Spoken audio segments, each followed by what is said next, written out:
Assalamu alaikum, computer students. Hope you all are fine and doing good. I'm your computer teacher, Urusha Tanveer. Today, our topic is about the constants and the variables in C++. Constants. What are constants? A value that do not change during program execution. कोई भी ऐसी value जो during program, जब आपका programme आप execute कर रहे हो उसमें वैल्यू ना चेंज हो, उसको हम कांस्टेंट का नेम देते हैं. It can be a number, character और अ स्ट्रिंग कैरेक्टर. ठीक है, कोई भी नंबर हो सकता है, कोई कैरेक्टर हो सकता है, या फिर एक कैरेक्टर की पूरी स्ट्रिंग हो सकती है. मींस कॉम्बिनेशन ऑफ कैरेक्टर्स हो सकता है. एग्जांपल इसमें क्या है, आप लिख सकते हो जिस तरह ये है 42 है, 7.25 है. These are constant. कोई भी वैल्यू ऐसी जो आप कह सकते हो कि चेंज नहीं हो रही ड्यूरिंग प्रोग्राम एग्जीक्यूशन, उसको हम कांस्टेंट बोलेंगे. आप कोई नंबर्स ले लो, आप कोई लेटर्स ले लो, वो सारे क्या होंगे, आपके कांस्टेंट होंगे. ठीक है. नेक्स्ट है, आप पढ़ोगे आप वेरिएबल के बारे में. वेरिएबल क्या है? Name of the memory location where data is stored. कोई भी ऐसी मेमोरी लोकेशन का नेम हम कहेंगे जिसमें डाटा ने स्टोर होना है. ठीक है. लेट्स सपोज हम कह देते हैं कि मैं एग्जांपल आपको देती हूँ यहाँ से. लेट्स सपोज ये सम जो है वो आपका एक वेरिएबल है. ठीक है. और इसमें हम स्टोर कर रहे हैं 5. तो 5 इज अ कांस्टेंट जो हम कहाँ सेव कर रहे हैं? सम में सेव कर रहे हैं. तो इस चीज को हम क्या बोलेंगे? आपका सम is the variable and 5 is your constant. तो किसमें सेव होगा? वेरिएबल में सेव होगा. ठीक है. नेक्स्ट हम आ जाते हैं store value of different data type. किसी भी डाटा टाइप के आगे डाटा टाइप्स आप पढ़ोगे, किसी भी डाटा टाइप की वैल्यू को सेव किया जा सकता है वेरिएबल के अंदर. ठीक है. जिस तरह ये मैंने आपको बताया, सम क्या है? वेरिएबल है, और 5 इसके अंदर कांस्टेंट है. तो ये जो वेरिएबल है वो किसी भी डाटा टाइप के डाटा को सेव कर सकता है. वैल्यूज में चेंज ड्यूरिंग एग्जीक्यूशन. वैल्यूज जो है, ये वैल्यू जो है वो ड्यूरिंग प्रोग्राम एग्जीक्यूशन कहीं भी चेंज हो सकती है. एग्जाम्पल अगेन मैं आपको ऐसे दे सकती हूँ कि लेट्स सपोज हम कह देते हैं कि a इज इक्वल्स टू 5 और फिर sum is equals to sum plus 5. ठीक है. तो अगर हम यहाँ पे करते हैं sum is equals to sum plus 5, तो सम की वैल्यू क्या थी? 5. उसमें 5 ऐड हो जाएगा तो न्यू वैल्यू क्या बन जाएगी? 10. तो अब न्यू वैल्यू कहाँ पे सेव हो जाएगी? सम में. ठीक है. इसको मैं थोड़ा सा इधर आपके लिए लिख देती हूँ. जिस तरह हम कह देते हैं कि sum is equals to sum plus let's suppose a. ठीक है. तो अब क्या होगा? सम में वैल्यू थी आपकी 5, a में वैल्यू है आपके 5. ये दोनों ऐड होके सम की न्यू वैल्यू क्या हो जाएगी? 10 हो जाएगी. ठीक है. तो वेरिएबल ड्यूरिंग एग्जीक्यूशन, वेरिएबल की जो वैल्यू है वो चेंज हो सकती है. ठीक है. नेक्स्ट हम चले जाते हैं अपनी नेक्स्ट स्लाइड पे. नेक्स्ट है rules for specifying variable name. अब वेरिएबल नेम आप लिखोगे किस तरह से?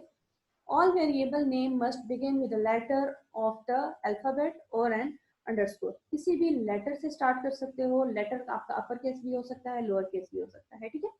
या फिर अंडरस्कोर से वेरिएबल का नेम स्टार्ट होगा. इसके अलावा किसी और चीज से, किसी स्पेशल कैरेक्टर से, किसी नंबर से वेरिएबल का नेम स्टार्ट नहीं हो सकता. ठीक है.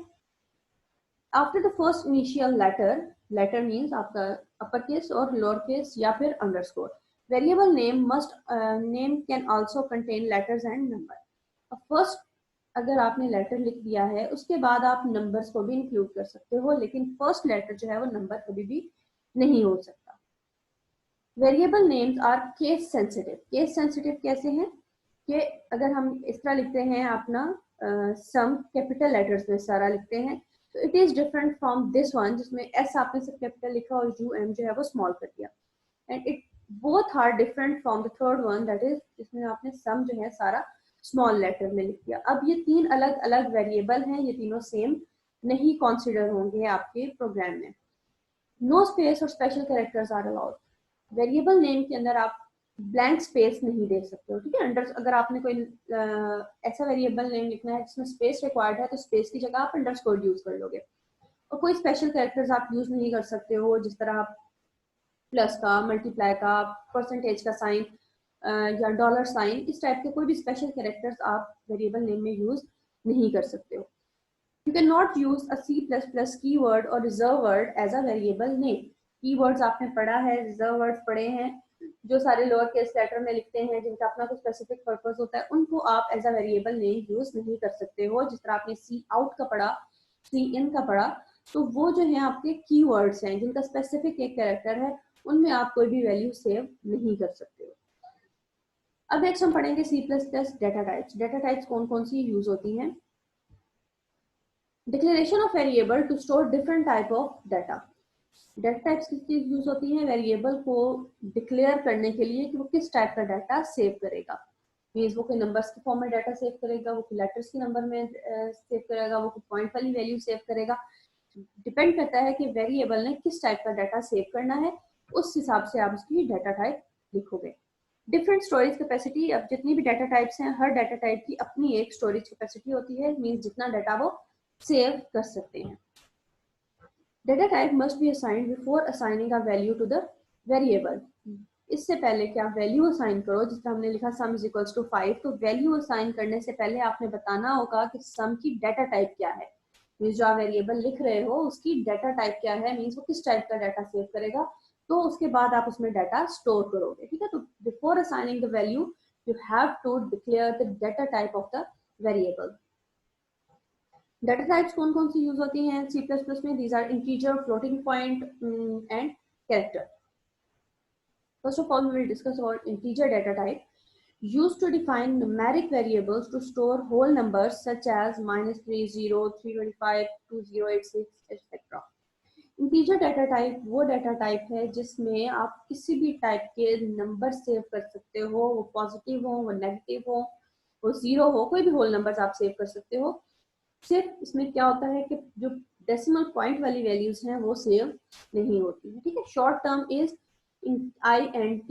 इसको डिक्लेयर करते टाइम आप अगर कोई भी वेरिएबल आपने इंटीजर टाइप का रखना है तो उसकी आप डाटा टाइप लिखोगे INT, शॉर्ट फॉर्म में हम इंटीजर बोलते हैं।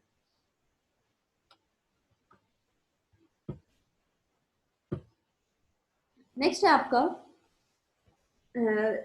डेटा टाइप्स हैं, उसके नंबर ऑफ बाइट्स वो कितनी कंज्यूम करते हैं, और रेंज ऑफ नंबर्स, कितने नंबर कहाँ किस हद तक नंबर्स इसमें सेव हो सकते हैं। तो first of all it's integer. Memory में डाटा कितना सेव करेगा, 4 बाइट्स ऑफ डाटा रिजर्व हो जाएगी, 4 बाइट्स जो है वो रिजर्व हो जाएंगी किसी भी वेरिएबल के लिए जिसकी डाटा टाइप इंटीजर है। और उसमें नंबर आप कहाँ से कहाँ तक सेव कर सकते हो, आप नेगेटिव 2147483648 से लेके पॉजिटिव 214748364 तक नंबर्स आप सेव कर सकते हो, ठीक है।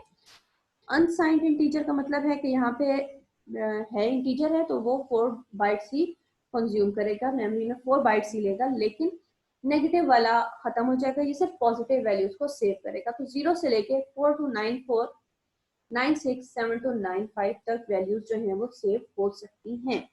मीन्स इतनी बड़ी वैल्यू आप सेव कर सकते हो अनसाइंड इंटीजर में। शॉर्ट इंटीजर, शॉर्ट है, नेम से आपको पता चल रहा है, तो इसका मतलब है वो थोड़ी कम स्पेस लेगा। स्पेस कितनी लेगा, that will it will occupy 2 bytes, और वैल्यू भी जाहिर है शॉर्ट है तो वैल्यू भी कम सेव करेगा। It is from -32768 to 32767।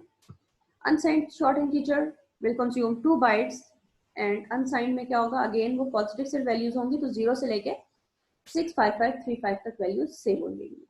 Long integer again same, long integer and unsigned long integer it's same as integer and unsigned integer, इनकी range जो है वो same है as integer and unsigned integer, so इन दोनों में कोई ऐसे difference नहीं है। शॉर्ट इंटीजर में 2 बाइट्स हो जाती हैं और सिंपल इंटीजर में 4 बाइट्स जो है वो कंज्यूम होती है। नेक्स्ट है फ्लोटिंग पॉइंट। अब फ्लोटिंग पॉइंट वो डाटा टाइप है जिसमें आप पॉइंट वाली वैल्यूज जो है वो सेव कर सकोगे। Store numbers that have fractional parts such as 3.75, 2.1, 388.80, means कोई भी ऐसे वैल्यूज जो पॉइंट वाली हो आपने सेव करनी हो तो आप उसकी डाटा टाइप क्या रखोगे, floating point. These numbers are also known as real numbers. Point वाली वैल्यूज है उनको आप रियल नंबर्स भी कह सकते हो. Short form is float. अब कोई भी वेरिएबल जिसकी आपने डाटा टाइप फ्लोटिंग पॉइंट रखनी हो तो आप उसको ऐसे लिखोगे FLOAT, दैट इज फ्लोट. पूरा फ्लोटिंग पॉइंट नहीं लिखोगे, शॉर्ट फॉर्म में हम लिखते हैं. अब इसमें क्या है कि सिंपल अगर फ्लोट है तो वो बाइट्स जो है वो 4 बाइट्स कंज्यूम करेगा. उसकी रेंज है फ्रॉम -3.4 टू 3.4 तक वैल्यूज सेव हो सकती हैं with 6 digit of precision. Precision है कि पॉइंट के बाद 6 वैल्यूज तक आ सकती हैं if you are talking about float data type. अगर आप डबल की बात करोगे तो डबल नेम से आप देख सकते हो कि डबल हो जाएगा तो मेमोरी इसकी कितनी हो जाएगी 8. वैल्यूज है -1.7 raise to power -308 to 1.7 raise to power 308 with 15 digits of precision, जिसमें पॉइंट के बाद 15 वैल्यूज तक आ सकता है data. Last one is the character data type. Character data type है defined variable that can store only one character. ऐसे variable जो सिर्फ एक कैरेक्टर को सेव कर सकें, उसके लिए हम कैरेक्टर डाटा बाइट यूज करते हैं, डाटा टाइप यूज करते हैं. 1 byte of memory is set aside for character data type. ठीक है, अब एक ही कैरेक्टर उसने सेव करना है, एक से ज्यादा सेव ही नहीं हो सकता, तो सिर्फ मेमोरी में भी कितनी स्पेस लेंगे, ये 1 बाइट ऑफ मेमोरी कंज्यूम करेंगे. Short form is CHAR. अगर आपने कैरेक्टर डाटा टाइप यूज करनी है तो उसके लिए शॉर्ट फॉर्म क्या यूज करोगे आप, CHAR. तो यू हैव टू रिमेंबर कि इंटीजर के लिए INT, फ्लोटिंग पॉइंट के लिए FLOAT दैट इज फ्लोट, और कैरेक्टर के लिए CHAR यूज करोगे वेरिएबल को असाइन करने के लिए. Can store lower case, upper case letter, a digit और एनी स्पेशल कैरेक्टर. अब कैरेक्टर डाटा टाइप जो है उसने सिर्फ एक ही कैरेक्टर को सेव करना है. वो लोअर केस लेटर हो सकता है, वो अपर केस लेटर कोई हो सकता है, वो कोई भी डिजिट हो सकता है 0 to 9, वो कोई स्पेशल कैरेक्टर हो सकता है, लेकिन कोई एक चीज एक टाइम पे सिर्फ सेव होगी. Characters are written within single coat.